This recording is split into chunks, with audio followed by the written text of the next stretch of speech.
वाला उत्तराखंड पहला राज्य भी बन गया है। यूसीसी लागू होने के साथ ही इसका पोर्टल आम जनता के लिए भी खोल दिया गया। उत्तराखंड में अब से सभी नागरिकों के लिए एक समान अधिकार होंगे और दायित्व सुनिश्चित होंगे। ये कानून व्यक्तिगत मामलों जैसे कि शादी, तलाक, गोद लेना, विरासत, ऐसे तमाम चीजों से जुड़े हुए मामलों में एक समान नियम सभी के लिए लागू करते हैं। इसके साथ ही पूरे राज्य में हलाला प्रथा अब खत्म है और बहुविवाह पर भी रोक लग चुकी है। इसके अलावा अगर हम देखें तो लिव इन रिलेशनशिप में रहने वालों के लिए अब रजिस्ट्रेशन करना बेहद जरूरी कर दिया गया है, यानी कि अनिवार्य है।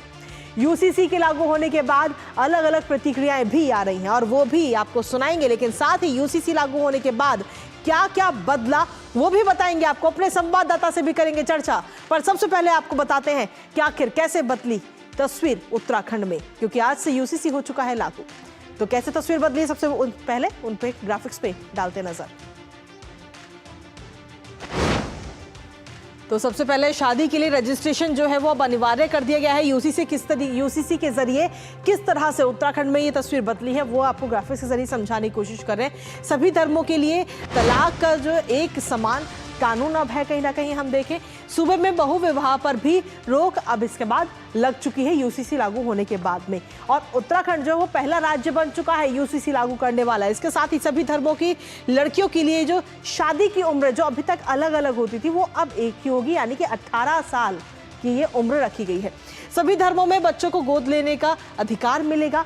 आप किसी भी धर्म से क्यों ना जुड़े हुए हो, आपके पास में बच्चे को गोद लेने का अधिकार रहेगा। इसके साथ ही हलाला जैसी प्रथा को बंद कर दिया गया है अब उत्तराखंड के अंदर यूसीसी लागू करने के साथ ही। इसके अलावा लड़कियों को लड़कों के बराबर की हिस्सेदारी की बात भी यूसीसी के जरिए हम देख सकेंगे उत्तराखंड के अंदर।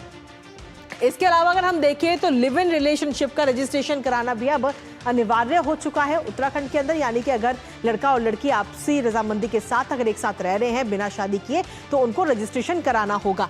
कानून से शेड्यूल ट्राइब को पूर्ण रूप से बाहर रखा गया। पूजा पद्धति और परंपराओं से किसी भी तरह की छेड़छाड़ नहीं की गई है, क्योंकि यूसीसी को लेकर इसी तरीके के तमाम आरोप लग रहे थे कि पूजा पद्धति को बदला जा रहा है, लेकिन ऐसा बिल्कुल नहीं है। वसीयत, उत्तराधिकारी मामलों का निपटारा समान कानून के तहत अब किया जाएगा। इसके अलावा संपत्ति उत्तराधिकार मामलों में सभी धर्मों के लिए अब समान नियम होंगे। आप किसी भी धर्म से क्यों ना ताल्लुक रखते हो, लेकिन नियम जो है अब सभी के लिए समान होंगे। और इसी के साथ में अब क्या कुछ कहना है मुख्यमंत्री का वो आपको सुनाते हैं।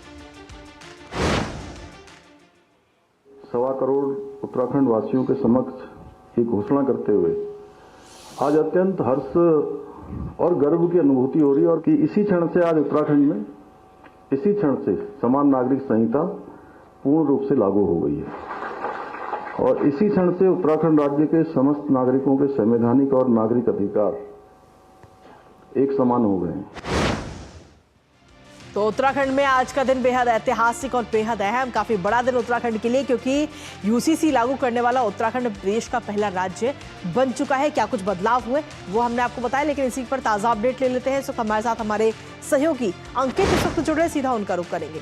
अंकित, एक बड़ा बदलाव उत्तराखंड के अंदर यूसीसी लागू कर दिया गया और क्या कुछ जमीनी स्तर पर इसका असर पड़ता हुआ नजर आ रहा है, कैसी प्रतिक्रिया है आम जनता की तरफ से?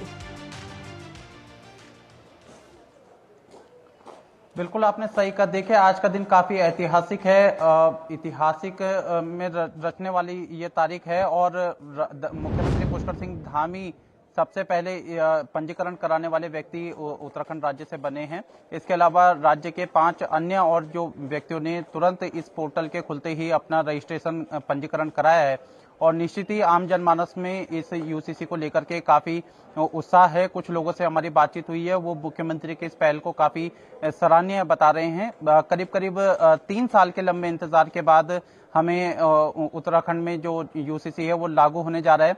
सरकार ने भी ये कोशिश करी कि इस तारीख को ऐतिहासिक बनाते हुए हर वर्ष समान नागरिक संहिता दिवस के रूप में इसे मनाने का निर्णय लिया है। सरकार चाहती है कि हर एक व्यक्ति के पास जो है समान कानून हो और इसी के उद्देश्य से समान नागरिक संहिता को आज उत्तराखंड में लागू किया गया है और आजाद भारत का पहला राज्य उत्तराखंड बनने वाला है और हमें लगता है कि आने वाले समय में पूरे देश में इसे लागू किया जाएगा और उत्तराखंड का ये जो यूसीसी कानून है ये देश के लिए एक बड़ा नजीर के तौर पर देखा जा सकता है। लेकिन साथ ही अंकित, अगर हम देखें तो यूसीसी को लेकर जब चर्चाएं हो रही थी, तमाम बैठकें हो रही थी, जब यूसीसी को लाने की तैयारी उत्तराखंड के अंदर हो रही थी, तो विपक्षी दलों की तरफ से तमाम सवाल भी खड़े किए जा रहे थे, खास तौर पर धर्म को लेकर और धर्म के मानने वालों के बीच में कहीं ना कहीं तमाम सवाल खड़े किए जा रहे थे कि इससे आपका धर्म को नुकसान पहुंचेगा, पूजा पद्धति को नुकसान पहुंचेगा। लेकिन अब जब यूसीसी का पूरा ड्राफ्ट बनकर तैयार होने के बाद में अब ये हम सभी के सामने है, इससे कहीं ना कहीं कई सारी चीजें अब साफ हो चुकी हैं। बिल्कुल आपने सही कहा। देखिए, विपक्ष की ओर से लगातार इसके लागू होने को लेकर के संशय सवाल खड़े किए जा रहे थे, लेकिन राज्य के मुख्यमंत्री पुष्कर सिंह धामी अपनी इस बात को लेकर के अडिग थे कि वो राज्य में समान नागरिक संहिता को लागू करेंगे और यही वजह है कि करीबन भली हमें एक समय काफी लगा हो इस संहिता को बनाने में, लेकिन निश्चित ही उत्तराखंड में जो मुख्यमंत्री पुष्कर सिंह धामी ने वर्ष 2022 में यूसीसी लागू करने की घोषणा करी थी उसको लागू किया गया है आज से। विपक्ष की तरफ से कुछ सवाल ये उठाए जा रहे हैं कि एक तो जो इसमें पोर्टल में कुछ एक जो शब्द हैं उसको लेकर के आपत्ति है, इसके अलावा ये कहा जा रहा है कि ये केंद्र का विषय है, संवैधानिक कुछ बाधाएं हैं, इस तरीके की बातें विपक्ष की तरफ से कही जा रही है।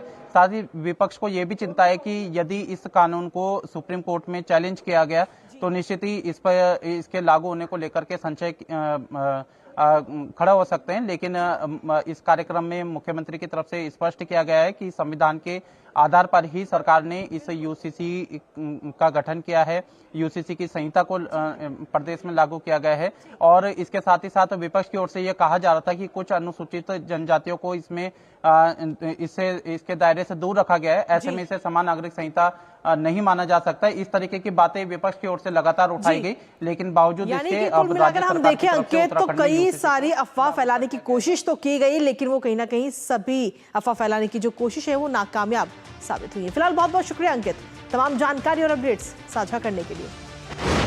और इसी के साथ चलिए अब अगली खबर का रुख कर लेते हैं, जहां आपको बता दें कि वक्फ बिल पर संसद की संयुक्त समिति की बैठक जारी है, जिसमें रिपोर्ट तैयार करने के लिए आए सुझावों को अब अंतिम रूप दिया जा रहा है। इसके साथ ही विधेयक पर खंडवार चर्चा भी होगी। दरअसल जेपीसी को अपनी रिपोर्ट बजट सत्र के पहले हफ्ते तक सदन के पटल पर रखनी है। हालांकि इससे पहले पिछली बैठक की अगर हम बात करें तो काफी हंगामा उस दौरान हमें देखने को मिला था, जिसमें 10 विपक्षी सांसदों को एक दिन के जेपीसी की सदस्यता से निलंबित